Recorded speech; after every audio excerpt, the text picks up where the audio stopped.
எல்லா மனுஷனோட வாழ்க்கையிலையும் அந்த 15 நிமிஷம் அவன் வந்து ஒரு நீங்கள் சொன்ன மாதிரி ஸ்டாராக இருக்கலாம்னு சொல்லிக்கலாம், இல்லை அவன் ஒரு செலிபிரிட்டியாக, இல்லை அவன் ஒரு பெரிய ஆளாக இருக்கிறான் அப்படின்னு சொல்லிக்கலாம் அப்படின்னு சொல்லி சொன்னாங்க.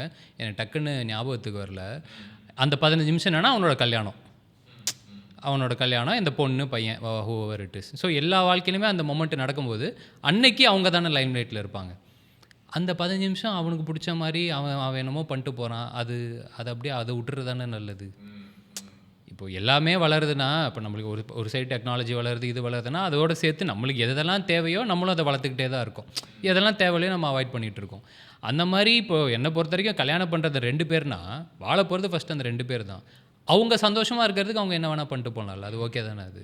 ஆனால் இப்போ நீங்கள் சொன்ன மாதிரி முடிஞ்ச அளவுக்கு ரொம்பவே யாரையுமே அதுக்குன்னு ரொம்ப அட்ராசிட்டி பண்ணி ஹர்ட் பண்ணிடாமல் அதுவும் பார்த்துக்கலாம். இப்போ ஃபார் எக்ஸாம்பிள் இப்போ அந்த பொண்ணு பையன் ஓகே, இப்போ அந்த பொண்ணோட ஃப்ரெண்ட்ஸு பையனோட ஃப்ரெண்ட்ஸ் எல்லாம் அந்த அட்டூழியம் ஓவராக பண்ணுவாங்கல்ல, ஏதோ அவங்களுக்கு தான் இப்போ இந்த கல்யாணமே நடக்கிற மாதிரி. இப்போ ரீசெண்டாக அந்த மாதிரி நியூஸ்லாம் கூட நம்ம பார்க்குறோம்.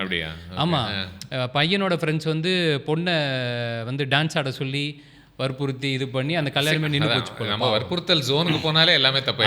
கரெக்ட் அதுதான் சொல்கிறேன்.